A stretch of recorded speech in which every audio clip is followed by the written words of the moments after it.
Hey everyone, welcome and welcome back to our channel. तो आज के सेशन में हम करने वाले हैं जैनिज्म से रिलेटेड जितनी भी टर्मिनोलॉजीज हैं उन सभी को स्पष्ट तरीके से देखेंगे।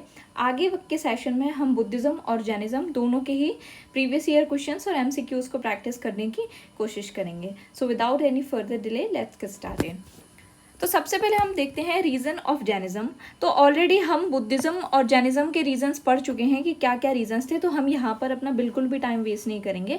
बस एक बार देख लेते हैं कि सोशल रीज़न क्या थे। कास्ट सिस्टम काफ़ी रिजिड हो गई थी, इनइक्वालिटी हो रही थी, जिसकी वजह से क्या हो रहा था, क्षत्रिय जो थे वो उस चीज़ का अपोज कर रहे थे। रिलीजन में देखेंगे जो रिचुअल्स थी वो काफ़ी ज़्यादा कॉम्प्लेक्स हो गई थी और कॉमन पीपल्स उनको एक्सेप्ट नहीं कर रहे थे। ब्राह्मणिकल सुप्रीमेसी हो रही थी, ब्राह्मण खुद को जो है बहुत ज़्यादा सुपीरियर मान रहे थे और अपने धर्म को अपने अनुसार ही इलेबोरेट करने की कोशिश कर रहे थे और संस्कृत का वो यूज़ करते थे। ठीक है, इकोनॉमिक रीज़न क्या है? इकोनॉमिक रीज़न में जो वैश्यास थे वो यहाँ पे निकल के आते हैं, क्योंकि वैश्यास ही थे जो टैक्स सिस्टम देते थे, लेकिन मनी लैंडिंग के लिए उनसे मना किया जाता था, जिसकी वजह से क्या है कि वो चाहते थे कोई एक नया रिलीजन निकल के आए। उसके बाद एग्रीकल्चर भी काफ़ी बढ़ रहा था। एग्रीकल्चर बढ़ने के साथ साथ एनिमल सेक्रीफाइसेस भी वैदिक टाइम पे चल रहे थे ज़्यादा, जिसकी वजह से क्या है काफ़ी ज़्यादा इन्हें प्रॉब्लम हो रही थी। तो यहाँ पे जैनिज्म और बुद्धिज्म नॉन वॉयलेंस का कॉन्सेप्ट लेके आते हैं, जिसकी वजह से काफी सारी चीजें जो है सभी को सुलभ होती है और उन्हें अपनी जरूरत के अनुसार इन दोनों ही धर्मों में काफी ज्यादा सूदिंगनेस रहती है, जिसकी वजह से क्या करते हैं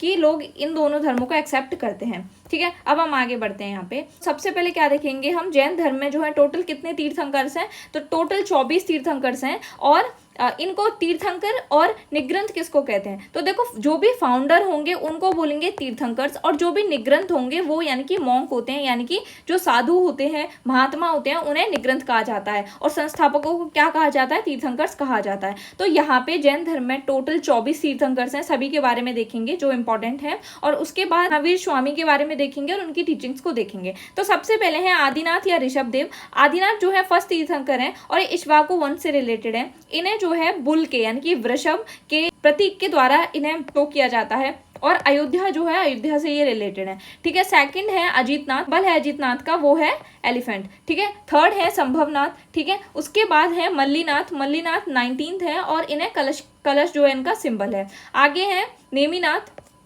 या अरस्टी नेमी, ये 22nd है और ये इन्हें संघ के द्वारा जो है शो किया जाता है। उसके बाद है पार्श्वनाथ। पार्श्वनाथ 23rd है, ये भी इक्ष्वाकु वंश से रिलेटेड है, ये वाराणसी शहर से संबंधित है। इनके पिता का नाम अश्वसेन था और माता का नाम वामा देवी था। इन्हें जो है स्नेक के सिंबल के द्वारा रिप्रेजेंट किया जाता है। उसके बाद इनका निर्वाण जो है वो सम्मित शिखर में हुआ था।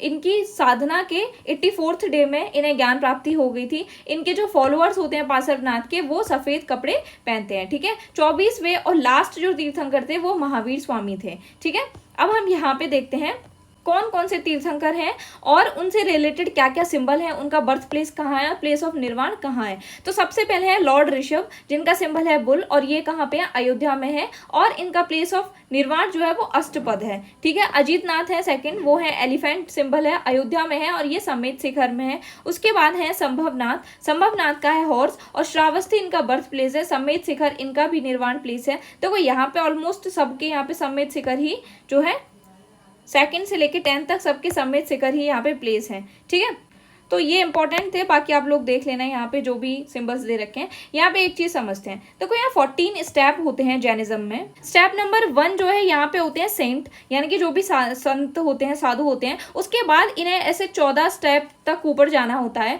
उससे पहले जो 13th स्टेप होता है वहां पे होते हैं तीर्थंकर्स। तीर्थंकर्स जो टीचिंग्स देते हैं, शिक्षाएं देते हैं। और जो चौथा स्टेप होगा, चौथा स्टेप दैट जो है स्टेप होता है जब मोक्ष प्राप्ति हो जाती है। अब यहाँ पे हम महावीर स्वामी और उनकी लाइफ को देखते हैं। तो महावीर स्वामी का जन्म कब हुआ था? इनका जन्म जो है 540 BC में होता है, कुंडग्राम या वैशाली में। ये कहाँ पे है? बिहार में। इनके पिता का नाम क्या है? इनके पिता का नाम सिद्धार्थ है, जो कि ज्ञातक कुल के हैं, और माता त्रिशला है, जो कि लक्ष्मी किंग की सिस्टर है। कौन है लक्ष्मी किंग? चेटक है। ठीक है, अब यहाँ पे एक चीज हम क्लियर करते हैं। तो देखो, लक्ष्मी किंग जो है, कौन है लक्ष्मीज के किंग? चेटक। इनकी सिस्टर जो है वो है त्रिशला देवी। त्रिशला देवी यानी कि महावीर स्वामी की माता जी। ठीक है, अब हम दूसरी एक चीज देखें जो ऑलरेडी हम पढ़ के आए हैं महाजनपदास के पार्ट 2 वाले में। वहां पे हमने देखा था कि लक्ष्मीज किंग की ही एक डॉटर है जिनका नाम है चेलन्ना। चेलन्ना कौन है? क्वीन ऑफ बिंबिसार, बिंबिसार की क्वीन है। और ये चेलन्ना का पुत्र कौन है? अजात शत्रु। ठीक है, कौन है, अजातशत्रु जो है इनका पुत्र है। और बिम्बसार कौन थे, बिम्बसार जो है हर्यक वंश का कौन था, राजा था, यानी कि किंग ऑफ मगध था। इस हिसाब से यदि हम देखें तो ये जो चेलन्ना है, चेलन्ना की जो त्रिशला देवी हैं वो कौन लगेंगी, बुआ, जिसकी वजह से क्या हो रहा है, यहाँ पे एक रॉयल कनेक्शन दिख रहा है महावीर स्वामी का और ये कौन है, मगध के राजा बिम्बसार के बीच में। अब जाहिर सी बात है, जब यहाँ पे ऑलरेडी रॉयल कनेक्शन है, रॉयल फैमिली से हैं ये, तो उसकी बात से क्या होगा, अच्छे से पैट्रोनाइज करेंगे जैनिज्म को और अच्छा सपोर्ट देंगे जैनिज्म को, जिसकी वजह से जैनिज्म काफी फलता फूलता है। ठीक है, अब यहाँ पे जो इनकी पत्नी है उनका नाम है यशोदा और डॉटर का नाम है प्रियदर्शिनी भी कहते हैं, और इनके जो इसका हस्बैंड था इनकी लड़की का, यानी कि इनका जो दामाद था उसका नाम क्या था, उसका नाम था जमाली।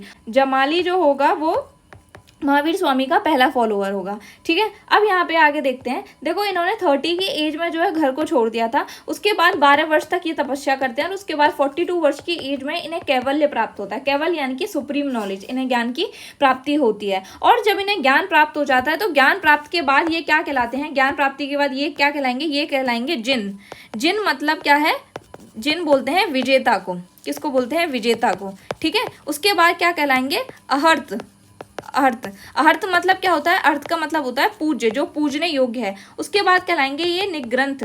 निग्रंथ मतलब क्या है, निग्रंथ का मतलब होता है बंधनहीन। ठीक है, और इन्हें क्या बोलेंगे, इन्हें जितेंद्री भी कहेंगे। जिन मतलब क्या होता है, विजेता। ठीक है, महावीर स्वामी को बोल रहे हैं।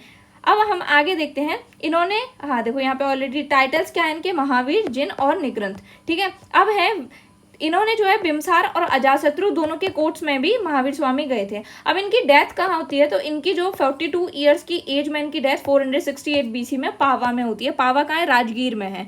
ठीक है, बिहार में ही है। यहाँ पे इन्हें क्या है, निर्वाण प्राप्त होता है। इस तरीके से यहाँ पे हमने महावीर स्वामी के बारे में देखा। आगे हम यहाँ देखते हैं काउंसिल्स के बारे में। सो देखो, जो जैनिज्म से रिलेटेड ट्रिक से पहले याद करें तो दोनों के नाम याद करेंगे, पी और वी, पाटलिपुत्र और वल्लभी। ठीक है, फर्स्ट 100 BC के टाइम पे होती है। ये वेन्यू कहाँ है इसका, पाटलिपुत्र में है। और चेयरपर्सन कौन है, तो इसके जो चेयरपर्सन है वो है स्थूलभद्र। कौन है, स्थूलभद्र हैं। ठीक है, फर्स्ट काउंसिल में क्या होता है, फर्स्ट काउंसिल में कंपाइलेशन ऑफ 12 अंग जो होते हैं उनका कंपाइलेशन यहाँ पे होता है। सेकंड काउंसिल जो होती है वो सेकंड काउंसिल है 512 AD में सेकंड काउंसिल होती है वल्लभी में। और इसके जो है कौन होते हैं चेयरपर्सन, देवार्थी गणी, या देवार्थी क्षेम शर्मन भी कहा जाता है इन्हें। ठीक है, और क्षमा श्रवण भी है। कौन है, क्षमा श्रवण भी है यहाँ के। ठीक है, यहाँ पे क्या होगा, यहाँ फाइनल कंपाइलेशन होता है 12 अंग एंड 12 उपांग का फाइनल कंपाइलेशन होता है। यहाँ पे 2 बुक्स के नाम आते हैं जिसमें है आचरांग सूत्र और भगवती सूत्र। ठीक है, आचरांग सूत्र और भगवती सूत्र नाम की 2 बुक्स का भी कंपाइलेशन होता है यहाँ पे। ठीक है, आगे हम यहाँ देख रहे हैं टीचिंग्स ऑफ महावीर स्वामी की क्या टीचिंग्स थी। तो देखो, अल्टीमेट ऑब्जेक्ट जो था महावीर स्वामी का वो ये था कि स्वयं को जो है ये जन्म और मृत्यु के साइकिल से क्या करना है, ये जो बार बार जन्म मृत्यु हो रहा है, लाइफ ले रहे हैं हम, उन सभी से खुद को फ्री करना है। और ये किसके द्वारा होगा, मोक्ष को अटायर करते हैं, उसको निर्वाण बोलते हैं। ठीक है, उस प्रोसेस को क्या बोलेंगे, निर्वाण। अब हम यहाँ देखते हैं पंच महाव्रत कौन कौन से बताए हैं। तो पंच महाव्रत में है अहिंसा, सत्य, अस्तेय, अपरिग्रह और ब्रह्मचर्य। अहिंसा का मतलब है किसी भी लिविंग बीइंग को हार्म नहीं करना है। सत्य का मतलब है कि झूठ नहीं बोलना है। अस्तेय का मतलब है कोई भी चीज की चोरी नहीं करनी है। अपरिग्रह का मतलब है किसी भी चीज को बहुत ज्यादा एक्वायर करके रखने की जरूरत नहीं है। और ब्रह्मचर्य जो है, ब्रह्मचर्य को किसने, देखो पहले तो स्टार्टिंग में ऑलरेडी ये 4 थे, लेकिन ब्रह्मचर्य को महावीर स्वामी ने ऐड किया है इस 5th वाले को। ठीक है, अब यहाँ पे देखो, ये तो पंच महाव्रत देखे हमने। अब अणुव्रत क्या है, अणुव्रत भी कोड ऑफ कंडक्ट होता है जो हाउस होल्डर्स और मॉन्क्स होते हैं उनके फॉलो करने के लिए। लेकिन हाउस होल्डर्स जो होते हैं वो इतनी सारी चीजें कठिनता से फॉलो नहीं कर सकते, इसीलिए उन्हें एक लिमिटेड नेचर में ये कोड ऑफ कंडक्ट अणुव्रत के फॉर्म में दिया गया है। जैनिज्म क्या कहता है, जैनिज्म ये कहता है जो साल्वेशन है, यानी कि मोक्ष जो प्राप्त करना है, वो मोक्ष प्राप्त जो है मोनेस्टिक लाइफ के थ्रू ही हो सकता है, हाउस होल्डर्स नहीं कर सकते हैं उस चीज को। ठीक है, अब यहाँ पे एक चीज और देखते हैं हम, यहाँ पे सोल और मैटर। ठीक है, इन 2 चीजों के बारे में बताया कि ये 2 बेसिक एलिमेंट जो है एग्जिस्ट करते हैं, जिसमें सोल का मतलब है जीव और मैटर का मतलब है अजीव। ठीक है, सोल जो है वो पहले के जो जन्म है अपने लास्ट बर्थ में, उसकी जो भी कलेक्ट की हुई जो डिजायर्स थी, उन डिजायर्स की वजह से वो बंधन में होती है। ठीक है, और सबसे ज्यादा अच्छी कौन सी होती है, लिबरेटेड सोल होती है, यानी कि ऐसी सोल जो प्योर सोल है, मुक्त आत्मा है। ठीक है, अभी ये बोलते हैं कि ये जो जितने भी ऑब्जेक्ट्स हैं, जितने भी जीव अजीव हैं, ठीक है, उन सभी में सोल होती है, मतलब कोई भी लिविंग है और नॉन लिविंग है उनमें भी ये बोल रहे हैं कि उनमें भी, उन चीज़ों में भी सोल होती है। ठीक है, अब ये बोल रहे हैं कि कोई भी व्यक्ति है वो अपनी डेस्टिनी का खुद ही क्रिएटर होता है और वो मोक्ष की प्राप्ति कर सकता है। कैसे? अपने जीवन में वो शुद्धता लेके आए, सदाचार लेके आए और त्याग लेके आए। यदि वो ये चीजें लाता है तो वो खुद ही मोक्ष को अटेन कर सकता है। ठीक है, अब महावीर स्वामी ने त्रिरत्न का भी कॉन्सेप्ट दिया है, जिसमें क्या है? सम्यक दर्शन, सम्यक चरित्र और सम्यक ज्ञान। ठीक है, सम्यक दर्शन का मतलब क्या है? सम्यक दर्शन का मतलब है पहले के जो भी पूर्व ग्रह हैं, अंधविश्वास हैं, उन पर विश्वास ना करके सही चीजों को सही तरीके से देखने की कोशिश करें। सम्यक ज्ञान का क्या मतलब है? सम्यक ज्ञान का मतलब है कि अज्ञानता पर विजय पाने के लिए हमें ज्ञान प्राप्ति की बहुत आवश्यकता होती है और इसके लिए जो हमारे तीर्थंकर्स हैं हमें उनकी टीचिंग्स का पालन करना चाहिए। उसके बाद है राइट कंडक्ट। राइट कंडक्ट का मतलब सम्यक आचरण। सम्यक आचरण या सम्यक चरित्र का मतलब होता है हमें नैतिक नियमों के अनुसार ही जीवन जीना चाहिए, हिंसा नहीं करनी चाहिए, चाहे एनिमल्स हो चाहे ह्यूमंस हो उनकी, और नेगेटिव विचारों से भी दूर रहना चाहिए। ठीक है, तो ये महावीर स्वामी के त्रिरत्न हैं। ठीक है, आगे हम देखते हैं कि देखो जो जैनिज्म है वो जैनिज्म इस चीज में बिलीव करता है कि कोई भी चीज जो ब्रह्मांड बना, मतलब जो भी चीजें चलती हैं, सृष्टि का जो निर्माण हुआ है उसमें ऐसा नहीं है ये कोई सुप्रीम क्रिएटर है। ठीक है, वो गॉड को नहीं मानते हैं, ना ही वेद्स को मानते हैं, और वो वैदिक रिचुअल्स का भी अपोज करते हैं, ब्राह्मणिकल जो सुप्रीमेसी है उसका भी अपोज करने का काम करते हैं। उनके अनुसार ये जो सारी चीजें चल रही हैं वो क्या है? यूनिवर्स के थ्रू ही चल रही हैं, कोई भी गॉड के कॉन्सेप्ट को वो लोग एक्सेप्ट नहीं करते हैं। ठीक है, महावीर स्वामी की जो टीचिंग्स थी वो हम देखते हैं वो ओरली ट्रांसमिट करते थे पीपल्स को। फिर उनके जो 11 गणधर्स थे इन्हें लिखने का प्रयास किया टेक्स्ट फॉर्म में, और इन्होंने 14 क्या पूर्वास बनाए।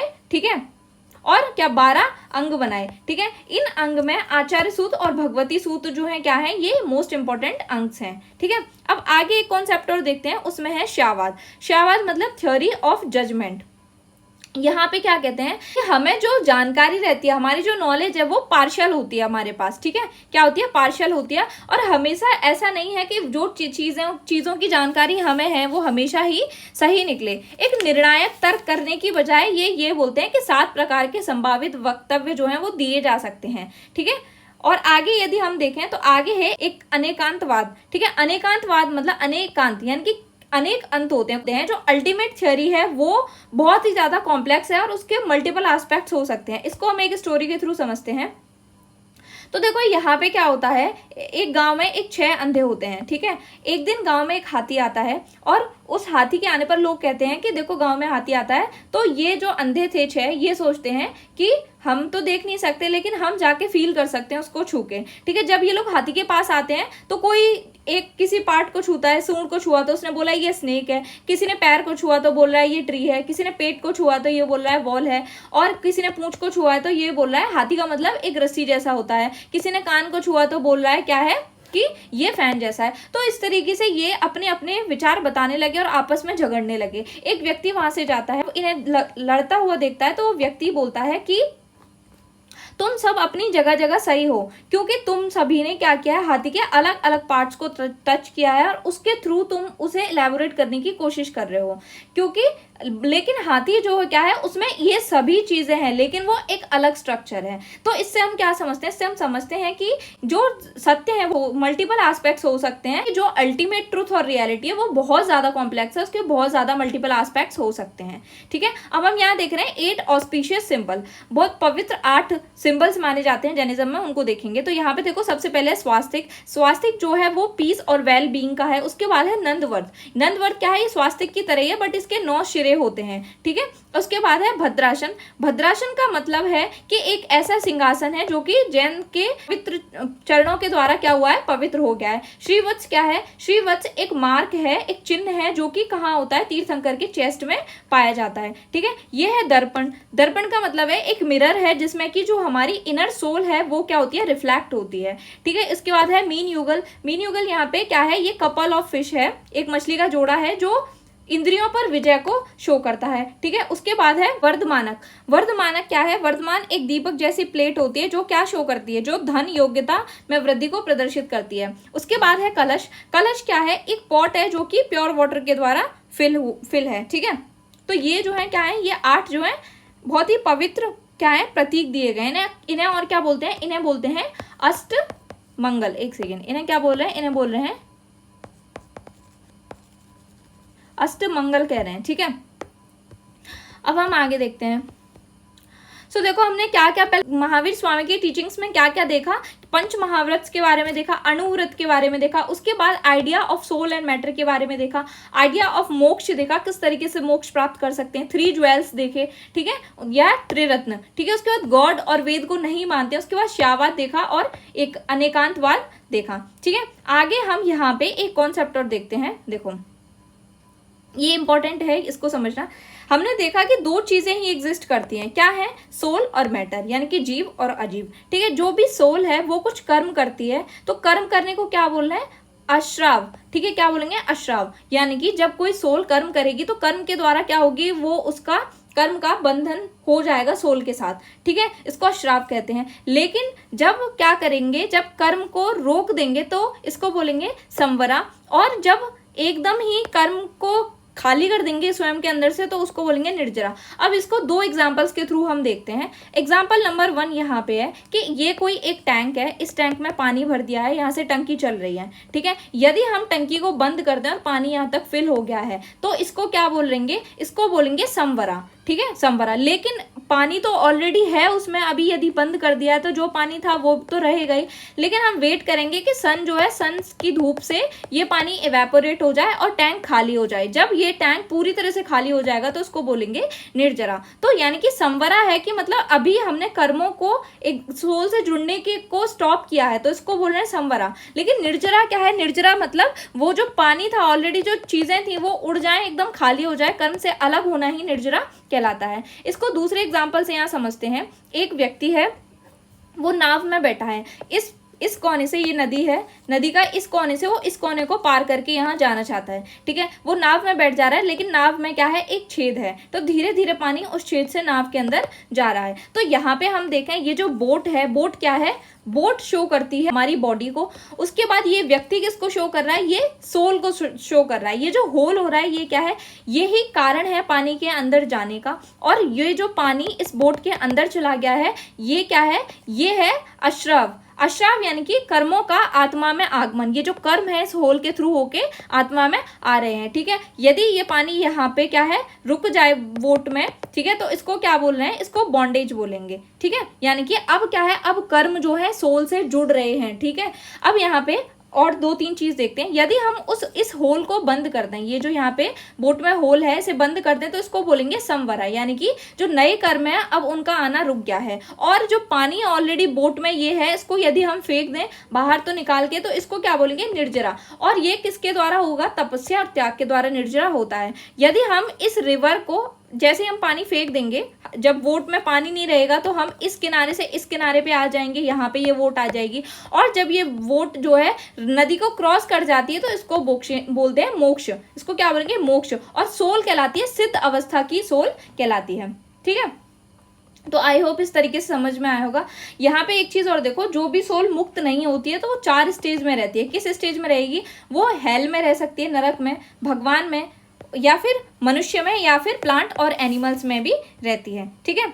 अब यहाँ पे हम कुछ टर्म्स देखते हैं। तो पहला है बसादी। बसादी क्या है, जैन मॉन्स्ट्रीज होती हैं, जैन के रुकने के लिए होते हैं बसादी, ठीक है। कैवल्य क्या होता है, कैवल्य का मतलब होता है ज्ञान प्राप्त होना, ठीक है। सिद्ध क्या होता है, सिद्ध डिवोटीज को सिद्धास बोलते हैं। तीर्थंकर किसको बोल रहे हैं, तीर्थंकर वो हैं जिन्हें ज्ञान प्राप्ति हो चुकी है। संलेखना क्या है, इंपॉर्टेंट है, ये याद रखना है, ऑलरेडी आ चुका है। संलेखना का मतलब है वॉलंटरी डेथ। वॉलंटरी डेथ मतलब कोई भी व्यक्ति है वो स्वयं अपनी डेथ चाहता है तो कुछ टाइम के लिए क्या करेगा, खाना पीना छोड़ देता है और उसकी स्वयं ही मृत्यु हो जाती है। इसको संलेखना विधि कहा जाता है, ठीक है। उसके बाद यहाँ हम देखें तो उत्सर्पिणी क्या है, पीरियड ऑफ डिक्लाइन को उत्सर्पिणी बोलते हैं। संवरा हम ऑलरेडी डिस्कस कर चुके हैं, निर्जरा डिस्कस कर चुके हैं। उसके बाद सिद्धशील क्या है, मोक्ष के बाद जो सोल जहां रहती है, टॉप पे जो रहती है उसको बोलते हैं सिद्धशील, ठीक है। उसके बाद है कषाया। कषाय का मतलब है 4 पैशंस हैं, जिसमें है क्रोध, लोभ, मोह और माया, ठीक है, मन या माया, ठीक है। ये है जैन टर्मिनोलॉजीज। आगे हम देखते हैं सेक्ट्स ऑफ जैनिज्म। तो देखो जैनिज्म में यहाँ पे ये कुछ सेक्ट्स दिए गए हैं, जिसमें है दिगंबर और श्वेतांबर, ठीक है। इसी दिगंबर में से ही ये निकलते हैं यापनीय, ठीक है। और दिगंबर में ही है 20पंथी, 13पंथी, और श्वेतांबर में है कौन से हैं, डेरावासी और स्थानकवासी, ठीक है। अब यहाँ पे हम एक चीज देख रहे हैं, देखो जब यहाँ पे अकाल का समय था तो यहाँ पे क्या हुआ, स्थूल भद्र थे वो यहीं पे रुक जाते हैं, और भद्रबाहु जो है अपने कुछ फॉलोअर्स को लेके साउथ की साइड, कर्नाटक की साइड चले जाते हैं, ठीक है। अब जो यहाँ पे थे, जो यहाँ पे रुके हुए थे, उनके जो फॉलोअर्स होते हैं उन्हें श्वेतांबर बोलते हैं, और जो भद्रबाहु के साथ गए थे उन्हें दिगंबर बोलते हैं, ठीक है। ये जो श्वेतांबर हैं और दिगंबर हैं, इनके बारे में हम आगे यहाँ देखते हैं, ठीक है। हाँ, तो देखो दिगंबर कौन है, दिगंबर वो है जो भद्रबाहु के नेतृत्व में गए थे, और श्वेतांबर कौन है, जो स्थूल भद्र के साथ रहे थे, ठीक है। ये जो श्वेतांबर हैं वो व्हाइट कपड़े पहनते हैं, जबकि जो दिगंबर्स हैं वो कपड़े नहीं पहनते हैं। दिगंबर में जो फीमेल होंगी वो एक अनस्टिच्ड प्लेन व्हाइट साड़ी पहनती हैं, जिन्हें आर्यकास कहते हैं, ठीक है। यहाँ पे ऐसा बोलते हैं कि जो फीमेल है वो मॉन्क हो ही नहीं सकती, तो ये कहते हैं जो मल्ली थे वो एक व्यक्ति थे, यानी कि एक मेल थे। लेकिन यहाँ पे क्या कहते हैं, यहाँ पे ये बोलते हैं मेल और फीमेल दोनों ही मॉन्क बन सकते हैं, और मल्ली जो थे वो एक राजकुमारी थी, ऐसा कहते हैं। ये जो है सभी 5 पंचव्रत हैं उन सभी को फॉलो करते हैं, लेकिन यहाँ पे सिर्फ 4 को फॉलो करते हैं श्वेतांबर। ये किसको छोड़ के, ब्रह्मचर्य को छोड़ के सभी 4 को फॉलो करते हैं। ये क्या करते हैं, तीर्थंकर्स की जो इनकी मूर्ति होती है वो न्यूड होती है, बल्कि यहाँ पे इनकी क्या होती है, वो कुछ कपड़े पहने रहते हैं, ठीक है। ये फॉलो करते हैं किसको, सुत्त पहुदा को, जो कि कुंड कुंड के इंस्क्रिप्शन से मिला था, ठीक है, उसको फॉलो करते हैं। और ये किसमें बिलीव करते हैं, श्वेतांबर ये जो 12 अंग और सूत्रास हैं उनमें बिलीव करते हैं, ठीक है। देखो यापनीय क्या है, यापनीय भी एक संप्रदाय है जो दिगंबर्स में 14th सेंचुरी में मर्ज हो गया था। अच्छा, यहाँ पे एक सिंबल और देखते हैं, ये है परस्परो ग्रहो जीवनम, यानी कि सभी जीवों पर परस्पर सहयोग करें। यहाँ पे देखो ये जो इस तरीके से जो एक पॉइंट दिया गया है, इसका मतलब है मुक्ति प्राप्त सोल, यानी कि जो सिद्ध अवस्था में सोल है वो है। ये जो 3 है ये 3 ज्वेल्स हैं, सम्यक ज्ञान, सम्यक दर्शन, सम्यक आचरण। उसके बाद ये जो 4, इनका मतलब है 4 अवस्थाएं हैं जहाँ सोल रहती है, जो हम ऑलरेडी डिस्कस कर चुके हैं। कहाँ, हेल में, गॉड, ह्यूमन, प्लांट या एनिमल, ठीक है। और ये क्या है, ये अहिंसा का प्रतीक है, यहाँ बीच में अहिंसा लिखा हुआ है, ठीक है। यहाँ पे फ्लैग को समझने की कोशिश करते हैं। देखो ये ब्लू कलर जो है ये साधु को डिनोट करता है, ये ग्रीन कलर उपाधि को डिनोट करता है, व्हाइट कलर आचार्य को डिनोट करता है, येलो कलर सिद्ध को डिनोट करता है, और रेड अरिहंत को डिनोट करता है। साधु का मतलब है सामान्य शिष्य, उपाधि का मतलब है शिक्षक, आचार्य का मतलब है कोई भी महान शिष्य, सिद्ध का मतलब है कि जब मोक्ष प्राप्त हो गया है, आत्मा मुक्त है, अरिहंत का मतलब जिसने कैवल्य प्राप्त कर लिया है, उन्हें अरिहंत कहते हैं, ठीक है। अब यहाँ पे एक ट्रिक देखते हैं कि कौन कौन से किंग्स थे जो जैनिज्म को फॉलो करते थे। ट्रिक का नाम है काचू, जिसमें है के से है खारवेल किंग कलिंग के थे, उसके बाद है अजातशत्रु हर्यक वंश, अमोघ वर्ष राष्ट्रकूट के, और चंद्रगुप्त मौर्य मौर्य वंश से, और उदयन है हर्यका वंश से, ठीक है। साउथ में और कौन किंग फॉलो करते थे जैनिज्म को, जिसमें कदम, गंग, चालुक्य और राष्ट्रकूटाज इन्हें फॉलो करते थे, ठीक है। यहाँ पे एक पॉइंट और देखते हैं। देखो श्रमण इंपॉर्टेंट टर्म है। श्रमण का मतलब जैनिज्म में तो जैन मॉन्क होता है, लेकिन बुद्धिज्म में श्रमण का मतलब होता है स्वयं मेहनत करना, तो ये याद रखना है, ठीक है। दोनों में अलग अलग मतलब है इसका। यहाँ पे एक चीज और क्लियर कर लेते हैं, दिगंबर। और दिगंबर में कौन कौन से संप्रदाय होते हैं। देखो दिगंबर में जो है 3 संप्रदाय 3 होते हैं। कौन कौन से संप्रदाय होते हैं, इसमें है 20पंथी, ठीक है। उसके बाद कौन है, उसके बाद है 13पंथी, और उसके बाद कौन है, उसके बाद है तारणपंथी, ठीक है। अब यहाँ देखते हैं ये जो 20पंथी होते हैं ये क्या करते हैं, ये फल और फूल यूज करते हैं पूजा करने में, ठीक है। ये किसकी पूजा करते हैं, तो ये तीर्थकर जो होते हैं उन तीर्थंकरों की पूजा करते हैं, प्लस यक्ष और यक्षिणी जो होती हैं उनकी भी पूजा करते हैं, भैरव क्षेत्रपाल की पूजा करते हैं, और भट्टार्क जो है इनके जो है धर्मगुरु हैं, ठीक है। और ये कहाँ पे पाया जाता है, 20पंथी, ये राजस्थान गुजरात वाले एरिया में जो है 20पंथी जैनिज्म की ब्रांच पाई जाती है, ठीक है। अब यदि सेम चीज हम यहाँ पे देखें, अच्छा, मूर्ति पूजा होती है कि नहीं? हाँ, तो मूर्ति पूजा होती है और अष्ट द्रव्य से मूर्ति पूजन किया जाता है। तेरापंथी में देखें तो यहाँ भी मूर्ति पूजा होती है, यहाँ भी अष्ट द्रव्य से मूर्ति पूजन किया जाता है। यहाँ पे फल फूल की जगह सूखे विकल्पों को यूज किया जाता है। ये लोग भट्टारिका का विरोध करते हैं, नहीं मानते। ये तीर्थकर और यक्ष यक्षिणी की पूजा कर रहे हैं, जबकि ये सिर्फ तीर्थंकर की ही पूजा करते हैं। अब हम तारणपंथी देखते हैं। तो तारणपंथी में जहाँ इनकी मूर्ति पूजा हो रही है, यहाँ पे ये कोई मूर्ति पूजा नहीं करते, लेकिन क्या करते हैं, जो तारणपंथी के टेम्पल्स होंगे, उन टेम्पल में क्या होगा, उन टेम्पल में इनकी जो होली बुक्स होंगी, वो सभी होली बुक्स रखी जाती हैं, उनकी पूजा की जाती है। ठीक है, ये क्या करते हैं, ये अध्ययन पर, इन बुक्स के अध्ययन पर अधिक महत्व देते हैं। ठीक है, अब हम यहाँ क्या देखते हैं, अब हम यहाँ पे देखते हैं श्वेतांबर। तो श्वेतांबर के कौन कौन से सेक्ट्स थे आगे। ठीक है, तो इसमें है स्थानकवासी, और क्या है, और है डेरावासी, और क्या है, उसके बाद है तेरापंथी। ठीक है, अब यहाँ देखो स्थानकवासी में क्या देख रहे हैं, स्थानकवासी मूर्ति की पूजा करते हैं, हाँ तो बिल्कुल करते हैं। संतों की पूजा भी करते हैं, हाँ तो जो सेंट्स हैं उनकी भी पूजा करते हैं। ये क्या करते हैं, ये मुंह पे क्या बांधते हैं, मुंह पे पट्टी बांधते हैं। ठीक है, अब डेरावासी क्या करते हैं, डेरावासी जो हैं ये मंदिरों में तीर्थंकरों की मूर्ति की क्या करते हैं, पूजा। अच्छा, यहाँ देखो ये मूर्ति पूजा करते हैं, यहाँ पे स्थानकवासी मूर्ति की पूजा नहीं करते हैं, याद रखना है। ठीक है, डेरावासी जो है ये मूर्ति की पूजा करते हैं, जिस वजह से इन्हें मूर्ति पूजक भी कहा जाता है। ठीक है, लेकिन ये मुंह पे पट्टी जो है नहीं बांधते हैं। अब तेरापंथी देखें, सो तेरापंथी क्या करते हैं, तेरापंथी जो है मूर्ति की पूजा नहीं करते हैं और पट्टी मुंह पे बांधते हैं, और सेंट्स की भी ये पूजा करते हैं। यानी कि कुछ इनका जो है स्थानकवासी जैसा ही सिस्टम है। ठीक है, तो इस तरीके से हमने इसे यहाँ देखा। अब हम यहाँ पे कुछ एक दो फैक्ट्स डिस्कस कर लेते हैं। ठीक है, पहली वुमेन जो जैनिज्म में मॉन्क बनती है, ठीक है, कौन है, वो है चंपा। और ये चंपा कौन है, ये चंपा जो है वो दधिवाहन किंग की डॉटर थी। लेकिन एक चीज़ और याद रखनी है, पहली वुमेन कौन है, जो भी इनके जो संघ होते हैं उनकी कौन बनती है, उनकी चीफ बनती है, प्रमुख बनती है, उसका नाम क्या है, चंदना। तो दोनों चीज याद रखनी है कि जो मॉन्क बननी है पहली वो चंपा है, और संघ की जो चीफ बननी है वो कौन है, वो है चंदना। ठीक है, क्या ये रीबर्थ के कॉन्सेप्ट को मानते हैं, तो हाँ मान रहे हैं, क्योंकि क्या बोल रहे हैं, ये बोल रहे हैं कि जो कर्म, सोल कर्मों से बंधी हुई है, या जो डिजायर्स हैं वो पहले के जन्म की वजह से हो रहा है। ठीक है, और इनके जो 11 गणधर थे जो होते हैं, जिनमें कौन है, आर्य सुधर्मा जो है महावीर के बाद भी जो है जीवित रहते हैं। ठीक है, कल्पसूत्र क्या है, कल्पसूत्र जो है, कल्पसूत्र भद्र बाहु द्वारा लिखा गया है। ठीक है, इसमें जो जैन तीर्थकर हैं उनकी बायोग्राफी है।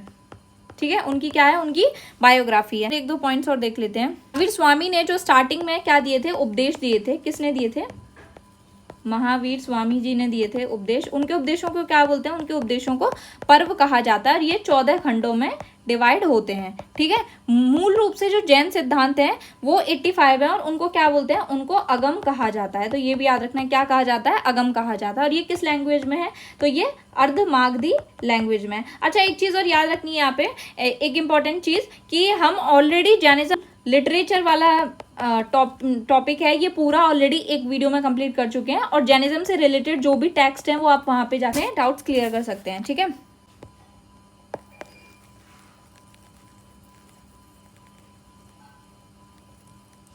यहाँ पे एक चीज और देखते हैं। देखो, जैसे हमने देखा था त्रिरत्न, तो सम्यक चरित्र में देखो हम एक चीज देखते हैं, यहाँ पे 3 पॉइंट्स दिए गए हैं, व्रत, समिति और गुप्ती। ठीक है, व्रत मतलब है कोई भी चीज संयम के द्वारा फॉलो करना। समिति का क्या मतलब है, समिति का मतलब है कि व्रतों के उल्लंघन से कैसे बचा जाए उसके बारे में बताता है। और गुप्ती क्या है, गुप्ती ये बोलता है कि अपनी आत्मरक्षा के लिए क्या करना है, बंधन अपने ऊपर आरोपित करना, कुछ जो है बाउंडेशंस क्रिएट करना। तो ये दोनों किसके लिए हैं, ये दोनों जो है सिर्फ जो फीमेल मॉन्क्स हैं उनके लिए दिए गए हैं ये दोनों। ठीक है, ये ध्यान रखना है। जैन संघ में मेल और फीमेल दोनों ही अलाउड थे, ये भी याद रखना है। मूल रूप से यहाँ पे मूर्ति पूजा होती थी, तो मूल रूप से नहीं होती थी मूर्ति पूजा, ठीक है। लेकिन बाद में क्या हुआ, बाद में मूर्ति पूजा यहाँ पे स्टार्ट हो गई, ठीक है। बरसात क्या है, बरसात जो होते हैं कर्नाटक में जैन मठ जो होते हैं उनको बरसात कहते हैं। आगे याद रखना है प्रतिक्रमण क्या है। प्रतिक्रमण का मतलब है जो दैनिक जीवों के पाप होते हैं, मतलब डेली लाइफ में जो भी पाप बन जाते हैं उनका पश्चाताप करने को प्रतिक्रमण कहते हैं, ठीक है। महावीर स्वामी का पहला, इंपॉर्टेंट है याद रखना है, महावीर स्वामी का फर्स्ट जो है उपदेश कहाँ दिया था इन्होंने, तो इन्होंने पहला उपदेश अपना दिया था नालंदा पर्वत पर, कहाँ है, विपुलांचल में दिया था, ठीक है, ये याद रखना है, ठीक है। ये यहाँ पे ध्यान रखना है। अब हम यहाँ एक चीज और देख लेते हैं कि देखो जब हम ऑलरेडी देख रहे हैं कि जैनिज्म जो है इतना अच्छा फल फूल रहा है, तो डिक्लाइन के क्या कारण थे, तो बुद्धिज्म की तरह इसके भी डिक्लाइन के कारण थे कि देखो महावीर स्वामी क्या थे, महावीर स्वामी के बाद कोई भी एक तीर्थंकर ऐसा नहीं मिला जो बहुत अच्छे उपदेश दे सके, कोई अच्छा उपदेशक नहीं मिला, यानी कि क्या हुआ, कोई भी उपदेशक अच्छा नहीं मिला, ठीक है। अगला हम क्या देख रहे हैं, अगला हम देख रहे हैं कि जो संरक्षण था, रॉयल पैट्रनेज मिल रहा था, वो संरक्षण मिलना भी धीरे धीरे कम हो गया। अब यहाँ पे क्या हो रहा है, गुप्ता टाइम पे हिंदुइज्म जो है वापस से बढ़ रहा है, गुप्ता टाइम पे ये बढ़ रहा है, ठीक है। जैन धर्म में क्या है, जैन धर्म में इतनी अधिक कठोरता है कि जिसकी वजह से क्या हुआ, जिसकी वजह से इसका बहुत प्रतिकूल प्रभाव पड़ा। जबकि बुद्धिज्म इसमें क्या कर रहा था, बुद्धिज्म में यहाँ पे मध्यमा मार्ग का कॉन्सेप्ट दिया गया था। देखो कैसे यहाँ पे ये लोग एग्रीकल्चर की भी मना करते थे कि खेती करने में कुछ इंसेक्ट्स होते हैं वो मर जाते हैं, तो इस वजह से जो मेनली जैनिज्म वैश्यास को ही जो है सपोर्ट अधिक करता है, ठीक है।